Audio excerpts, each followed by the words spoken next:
Ô Dieu Tout-Puissant, nous nous tenons devant toi ce soir, le cœur ouvert, prêt à recevoir ta parole.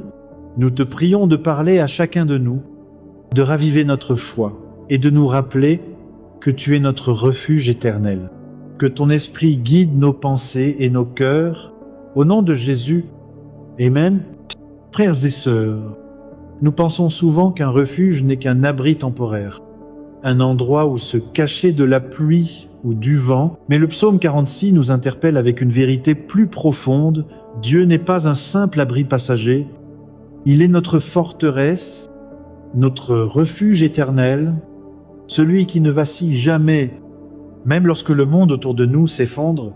Combien d'entre nous, face aux tempêtes de la vie, une perte, une maladie, une incertitude, ont cherché un refuge qui ne s'écroule pas. Ce soir, notre prière est que, par la parole de Dieu, chacun de nous reparte avec une foi renouvelée, ancrée dans la présence inébranlable de notre Seigneur.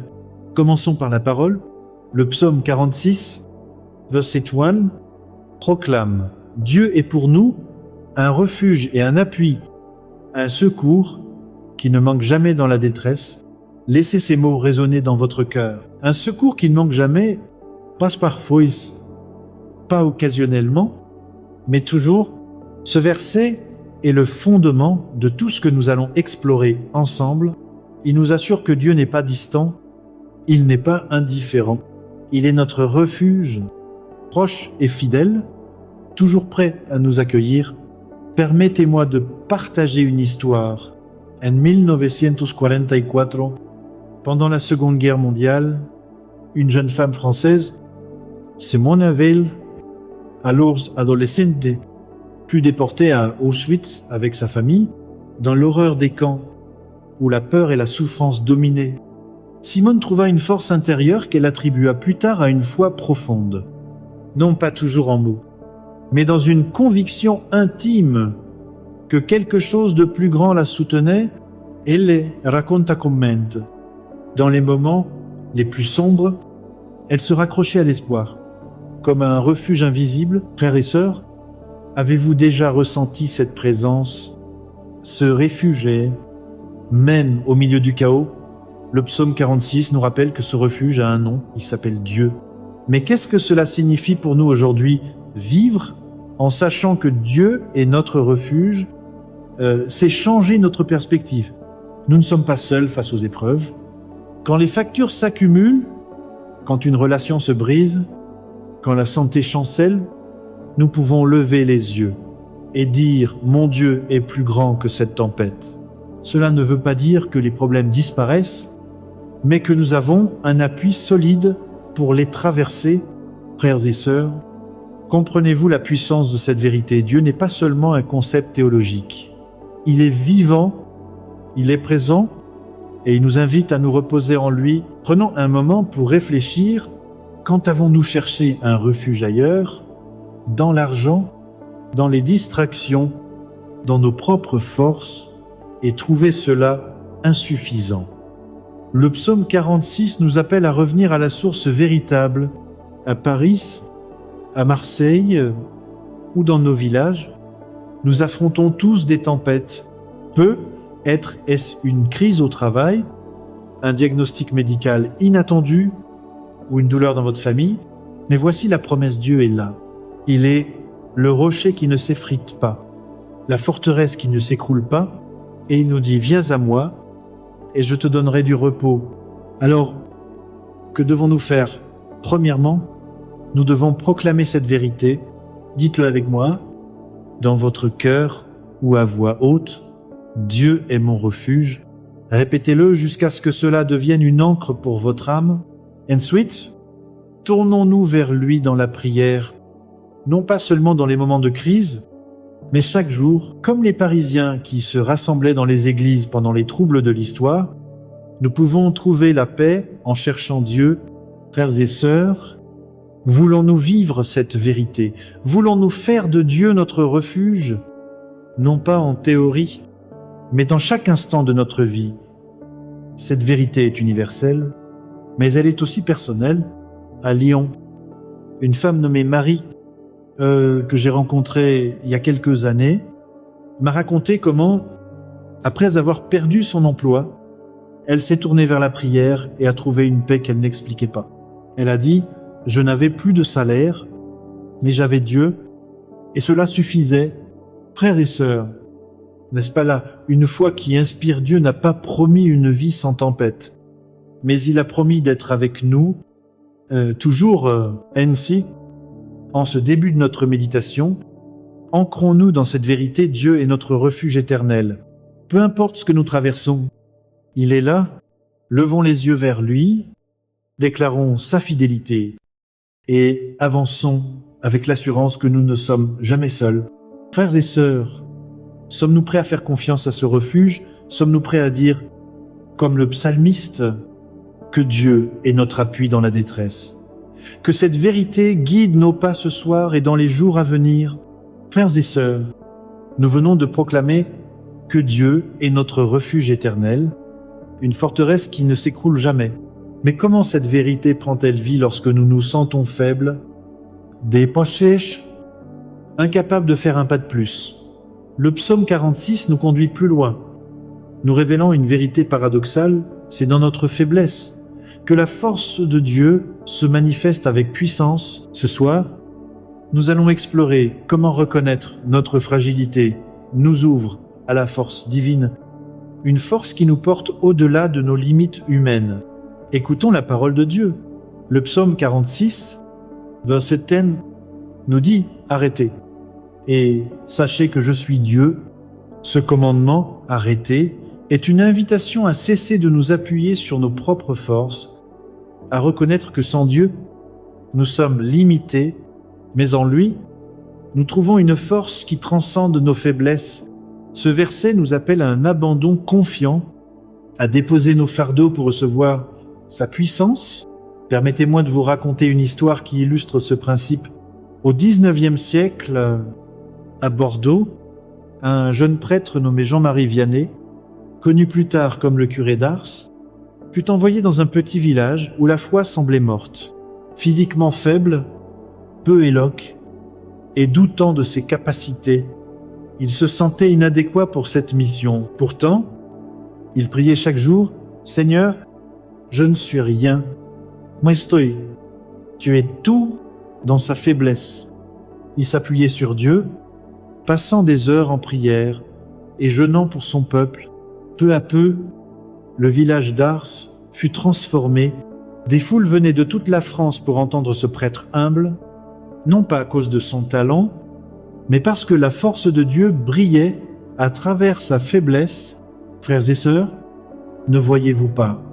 Ce n'est pas notre puissance qui change les choses, mais celle de Dieu en nous.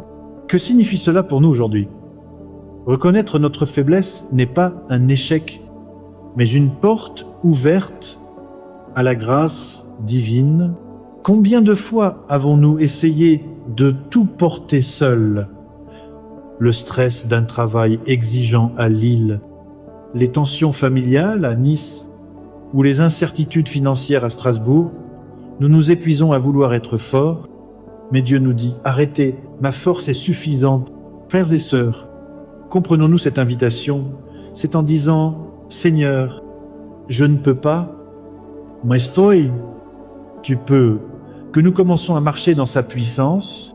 Prenons un moment pour réfléchir. Où nous sentons-nous faibles en ce moment? Est-ce une lutte intérieure, une dépendance, une peur, un chagrin? Est-ce un défi extérieur, une situation au travail, une relation brisée?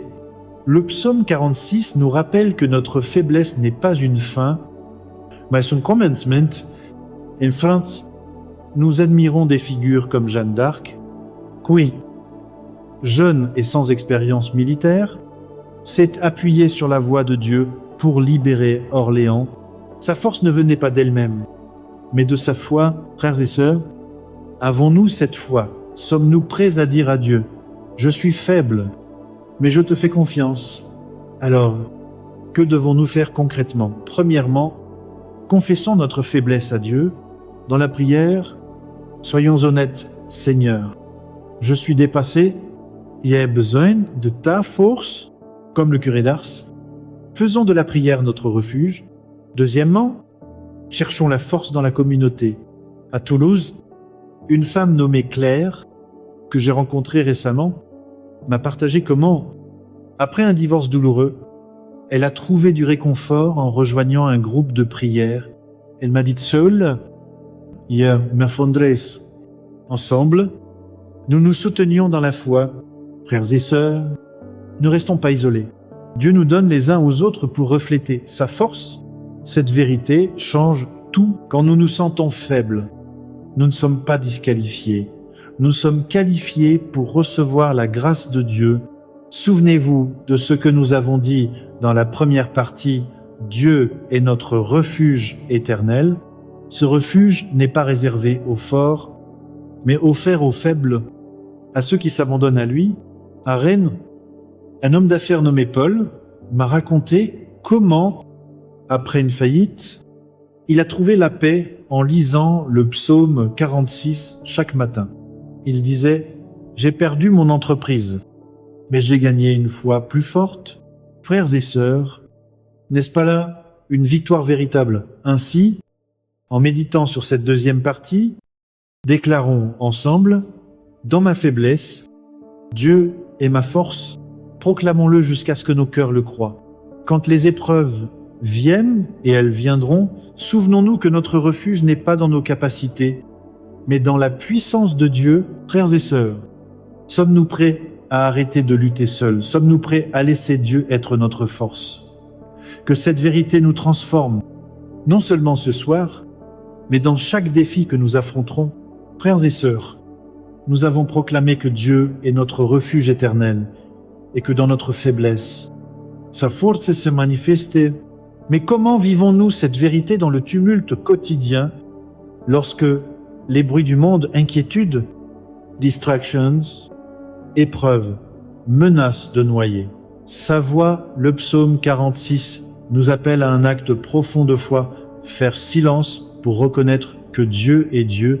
Ce soir, nous allons explorer comment ce silence, loin d'être une absence, est une rencontre puissante avec la souveraineté divine.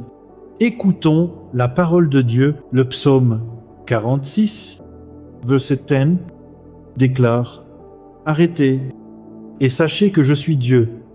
Je serai exalté parmi les nations, je serai exalté sur la terre. » Ce commandement « Arrêtez » n'est pas seulement une invitation à cesser nos efforts, mais à faire taire nos cœurs pour écouter Dieu.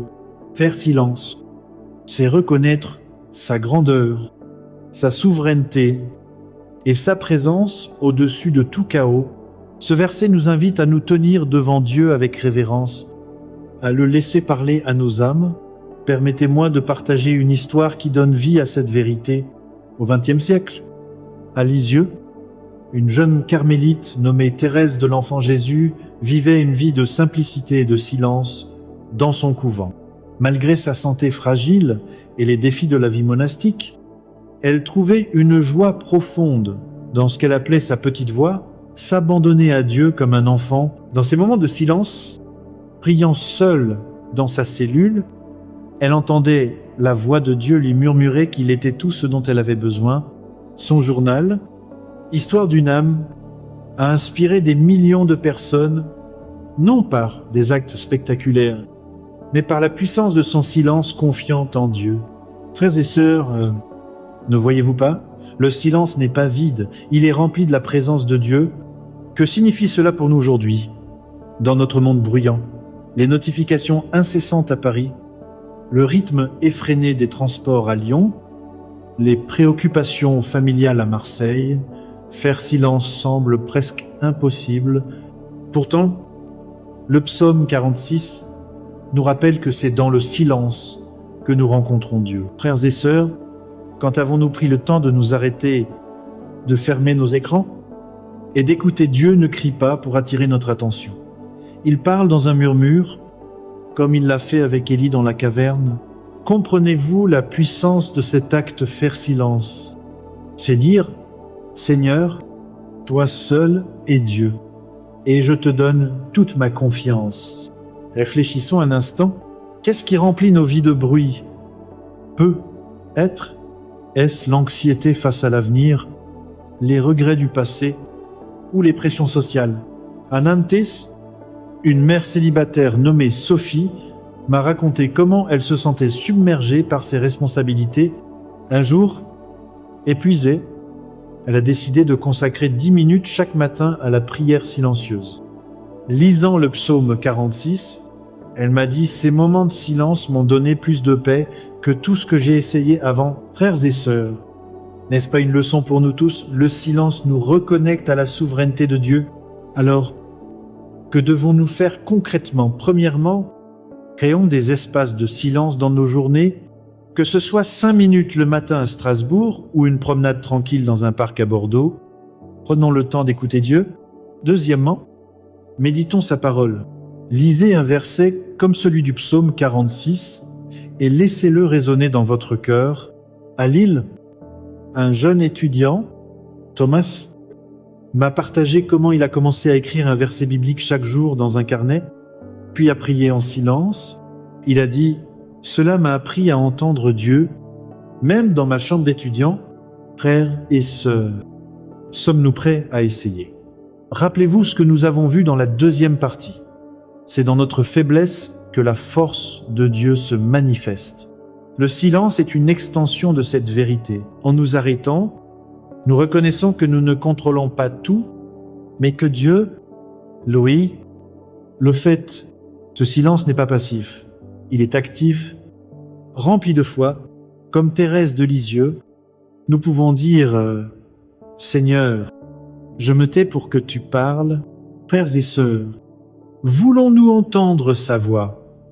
Voulons-nous faire l'expérience de sa souveraineté dans nos vies? Cette vérité est transformative. À Nice, un retraité nommé Jean m'a raconté comment, après des années de stress professionnel, il a découvert la prière silencieuse dans une petite église. Il disait dans le silence, « J'ai trouvé que Dieu était plus grand que toutes mes inquiétudes. » Frères et sœurs, n'est-ce pas là une promesse pour nous tous? Le psaume 46 nous assure que, même lorsque les montagnes s'ébranlent, Dieu reste souverain. En faisant silence, nous proclamons tous Dieu. Et cela me suffit ainsi. En continuant notre méditation, engageons-nous à faire silence devant Dieu. Proclamons sa souveraineté, non seulement en parole, mais en nous arrêtant pour l'écouter. Frères et sœurs, sommes-nous prêts à faire taire le bruit pour entendre sa voix, que ce silence devienne notre force, notre paix et notre témoignage dans un monde qui ne s'arrête jamais? Frères et sœurs, nous avons vu que Dieu est notre refuge éternel, que sa force se manifeste dans notre faiblesse et que dans le silence, nous reconnaissons sa souveraineté. Mais que se passe-t-il lorsque les épreuves semblent insurmontables? Lorsque le chaos de la vie nous engloutit? Le psaume 46 nous assure que Dieu n'est pas seulement un refuge lointain. Il est présent, actif et puissant au cœur même de nos tempêtes. Ce soir, nous allons explorer comment Dieu se tient à nos côtés dans nos moments les plus sombres. Transformons nos épreuves en témoignages de sa fidélité. Écoutons la parole de Dieu. Le psaume 46, versets 2 et 3, proclame « C'est pourquoi nous sommes sans crainte quand la terre est bouleversée, et que les montagnes chancellent au cœur des mers, croît, cesse, flotte, mugissant, écume, se soulève jusqu'à faire trembler les montagnes. » Ces mots peignent une image de chaos total, la terre qui s'effondre, les mers qui rugissent. Pourtant, le psalmiste déclare « Nous sommes sans crainte ». Pourquoi? Parce que Dieu est là. Au milieu de l'orage, comme un roc inébranlable, ce passage nous rappelle que Dieu n'est pas absent dans nos épreuves. Il est au cœur de celles-ci, agissant pour notre bien. Permettez-moi de partager une histoire qui incarne cette vérité. Pendant la Révolution française, à Paris, une religieuse nommée Madeleine Claudine de la Croix vivait dans une période de persécution intense contre l'Église.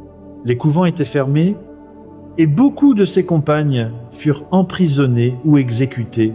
Dans cette tempête, Madeleine Claudine s'accrochait à sa foi, priant en secret dans les ruelles sombres de la ville.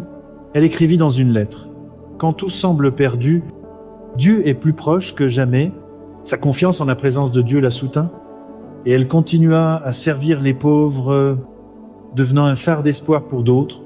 Frères et sœurs, n'est-ce pas une inspiration, même dans les moments les plus sombres? Dieu est là, agissant en nous et à travers nous. Que signifie cela pour nous aujourd'hui, à Marseille, à Toulouse, ou ici même? Nous traversons tous des tempêtes. Peut-être est-ce une maladie qui frappe un proche, une perte d'emploi ou un deuil qui pèse lourd. Le psaume 46 nous assure que Dieu est présent dans ces moments. Frères et sœurs, comprenons-nous cette promesse. Il ne nous abandonne pas lorsque les flots mugissent. Il est le rocher sur lequel nous pouvons nous tenir. À Grenoble, une femme nommée Élodie m'a raconté comment, après un diagnostic de cancer, elle a trouvé du réconfort en lisant ce psaume. Elle disait: « Je sentais Dieu à mes côtés à chaque rendez-vous médical. » Frères et sœurs, avons-nous déjà ressenti cette présence? Réfléchissons un instant. Quelles sont les tempêtes qui secouent votre vie en ce moment? Peut-être vous sentez-vous comme si les montagnes elles-mêmes chancellent. Mais voici la vérité: Dieu est dans la tempête avec vous. Il n'est pas un spectateur distant. Il est le Dieu qui marche avec nous, comme il l'a fait avec Daniel dans la fosse aux lions ou avec les disciples dans la barque secouée par l'orage. Frères et sœurs, voulons-nous croire qu'il est là, même quand nous ne le voyons pas? Alors, que devons-nous faire concrètement? Premièrement, cherchons sa présence dans la prière. Quand les épreuves frappent, tournons-nous vers Dieu, non pas avec des plaintes, mais avec une foi audacieuse.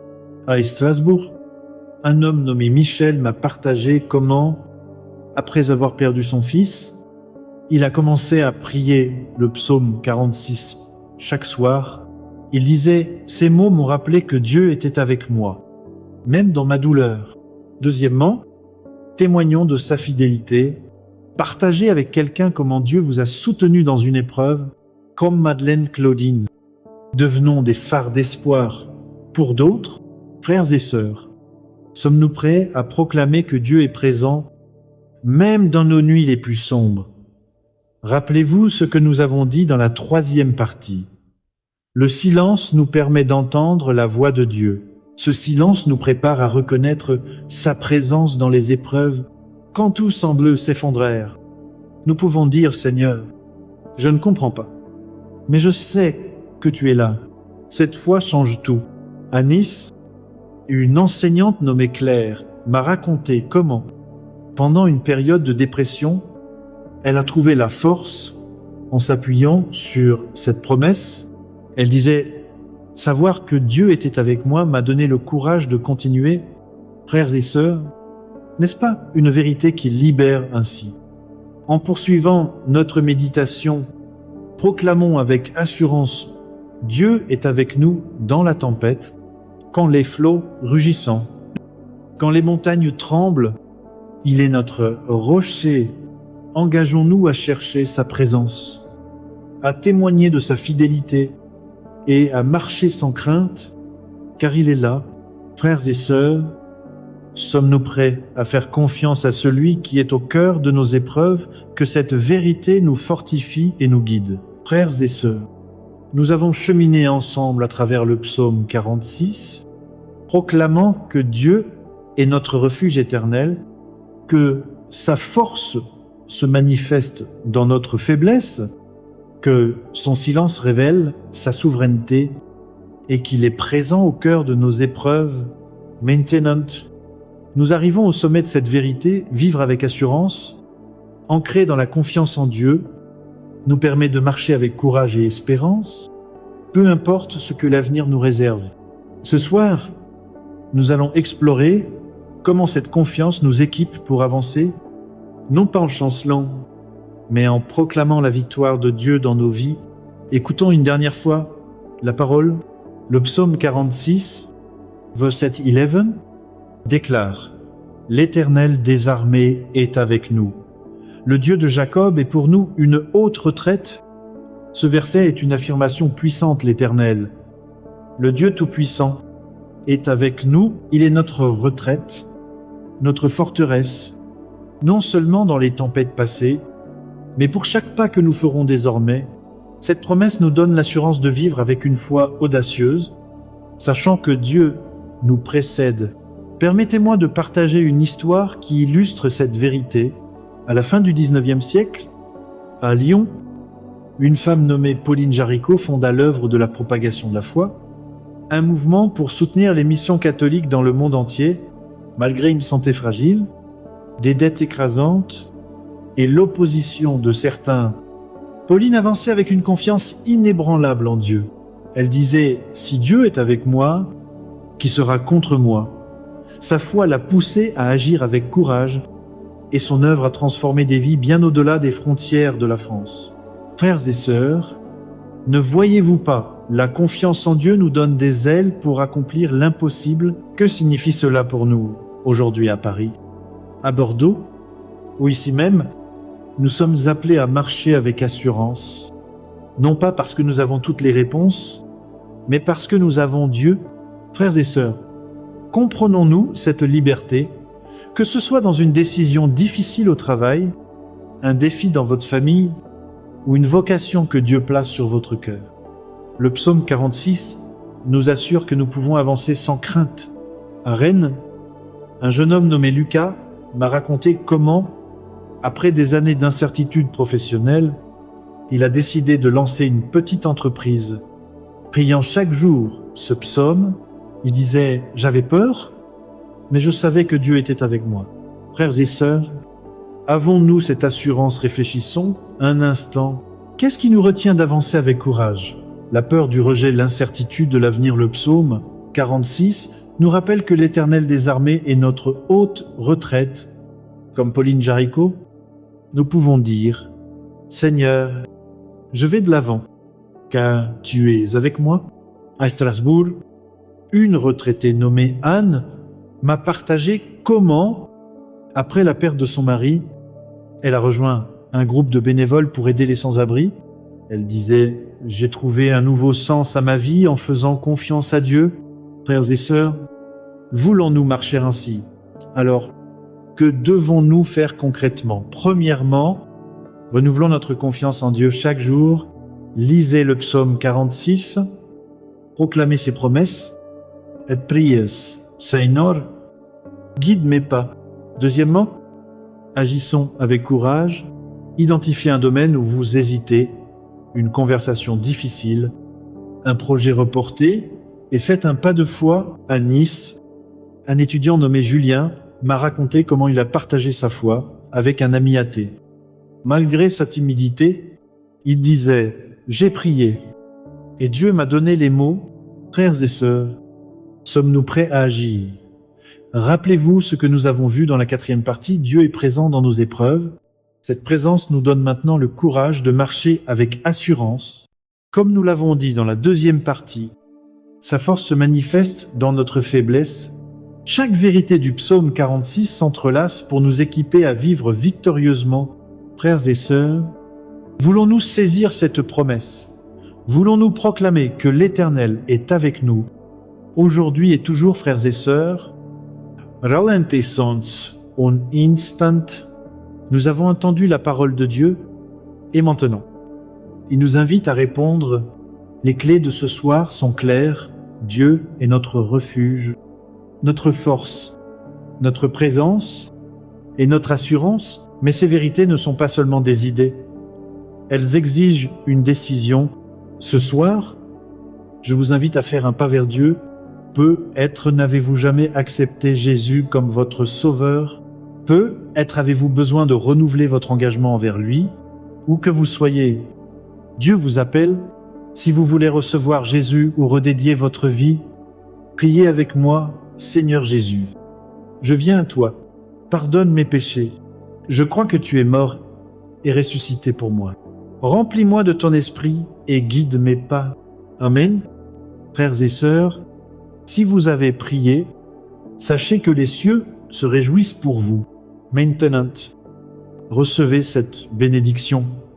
Que l'Éternel des armées, votre refuge et votre force, vous entourez des sapailles, que sa présence vous guide dans chaque tempête et que vous marchiez avec assurance, proclamant sa gloire.